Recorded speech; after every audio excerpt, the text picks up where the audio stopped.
Bismillahirrahmanirrahim. Assalamualaikum warahmatullahi wabarakatuh. Ada 8 hal yang harus diperhatikan di dalam sholat. Yang pertama, sifat hayyun. Maksudnya di dalam sholat harus hidup, tidak boleh mati. Maksudnya hidup adalah menghadapkan hati kepada Allah dengan penuh kerendahan dan kesadaran. Inti daripada sholat ialah tuntutan daripada batin kita untuk memperoleh perhubungan dengan yang ada di luar kenyataan. Ialah yang maha tinggi, yaitu Allah Subhanahu wa ta'ala. Sholat ialah suatu bukti adanya rasa cinta dan bakti terhadap sesuatu yang menciptakan kegaiban hidup. Sholat ialah fungsi hayati, hidup yang terpenting apabila kita ingin berpikir dengan benar dan ingin mengetahui hakikat kenyataan yang paling akhir. Yang kedua, sifat qadirun, kuasa. Maksudnya tidak boleh kendor semangatnya dalam meraih keriduannya, mengharap cinta Allah dengan rasa ikhlas sungguh-sungguh di dalam sholat. Sholat ialah dengan sadar mencari perhubungan dengan sukma semesta alam, dan kita butuh pada itu seperti kita butuh pada makan dan tidur. Sholat bukanlah minta-minta dengan doa yang diucapkan dengan kerendahan. Sholat ialah satu-satunya perbuatan mulia dan berani bagi tiap orang yang ragu-ragu apakah dia berbuat benar seperti dia harus berbuat. Yang ketiga, sifat muridun. Maksudnya kemauan yang kuat di dalam menjalankan sholat, tak terhalang oleh kehendak niat apapun kecuali kehendak akan ridha Allah. La maqsudu illallah, tak ada maksud atau tujuan lain selain Allah. Sholat ialah kemauan yang diruncingkan ke arah Tuhan. Kekuatan sholat yang memberi hiburan dan menambah keteguhan terletak di dalam kenyataan bahwa manusia mengenal sesuatu kepada siapa dia dapat meminta pertolongan. Dia merasa tidak bersendiri. Yang Maha Suci ada berdekatan dengan dia, dan dia selalu dapat memaling kepadanya dengan keinginan, kepentingan, kesukaran, dan penderitaannya. Yang keempat, sifat sami'un. Maksudnya pendengaran yang awas. Dengarkanlah, bersuaralah dalam melakukan sholat. Mula-mula orang mengira bahwa sholat itu mengucapkan kata-kata, akan tetapi dia mengerti bahwa sholat itu tidak berdiam, akan tetapi mendengarkan. Demikianlah sholat berarti tidak mendengarkan kata-kata sendiri.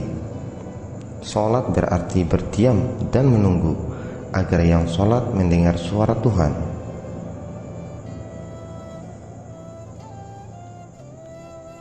Yang kelima, sifat basirun. Maksudnya penglihatan dalam sholat tidak boleh buta. Intinya, pada waktu kita menjalankan sholat, maka pikiran kita tidak lagi mempunyai hubungan dengan keadaan di dunia ini. Pikiran kita pada waktu sholat keluar dari pusat akal dan selanjutnya mengalir ke arah budi. Di dalam budi, pikiran kita bebas dari pengaruh-pengaruh buruk.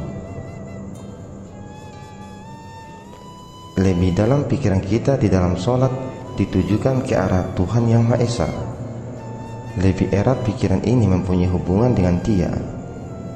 Di dalam budi pikiran ini dibersihkan dari semua nafsu-nafsu yang selalu menyertai pikiran kita dengan menghisap nur ilahi yang datang dari Allah Subhanahu wa ta'ala.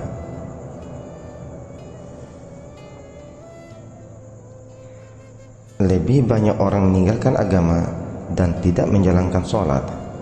Lebih sering dunia dihinggapi oleh bencana perang, ialah suatu proses bunuh-membunuh dengan tujuan apabila menang dapat makan dengan kenyang. Pemusatan pikiran ke arah benda semata-mata berarti kemusnahan. Peningkatan pikiran ke arah budi terus ke Tuhan dengan jalan sholat berarti hidup sejati sebagai manusia sejati, insan kamil.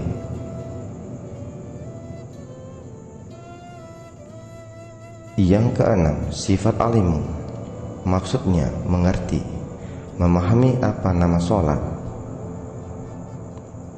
Intinya, sholat melatih kita supaya tahu berterima kasih. Berhubung dengan itu, maka tidak boleh dilupakan untuk berterima kasih pula kepada mereka. Kepada siapa kita berhutang budi, mengetahui terima kasih, lahir maupun batin. Boleh kita ibaratkan membayar hutang. Lain daripada itu, rasa terima kasih yang meluap-luap mengantar kita ke arah pantai ibadah. Dan ada kalanya pada waktu kita riang gembira dan bersyukur kepada Allah. Benar-benar kita singgah di pantai ibadah dan bersujud, menyicil hutang budi tidak lain dengan mengucapkan terima kasih dengan sungguh-sungguh yang timbul dari hati yang suci, ialah dengan sholat. Oleh karena semua kemurahan datangnya dari Allah, dan rahmat Allah tidak akan diturunkan hanya untuk yang bersolat, akan tetapi demikian pula untuk mereka yang menghutangkan budi terhadap kemurahan Allah yang terbukti di dalam kekayaan alam yang semuanya disediakan bagi kita. Kita wajib mengucapkan rasa syukur dan terima kasih. Yang ketujuh, sifat mutakalimun, maksudnya dalam pengucapan tidak terjadi pengulangan. Ucapan harus jelas di dalam sholat. Yang kedelapan, sifat baqa, maksudnya dalam melakukan sholat harus terus-menerus, teratur secara terus-menerus. Intinya, sholat harus dikerjakan dengan tertib dan teratur, serta tepat pada waktunya, agar semua berjalan dengan teratur dan seragam. Lain daripada itu, ketertiban menjadi sifat yang terutama dari kekuasaan yang menguasai seluruh alam, menjadi satu-satunya alat penghubung antara Khalik dan makhluk. Allah menghasratkan ketertiban alam terlebih dahulu sebelum mengadakan sesuatu.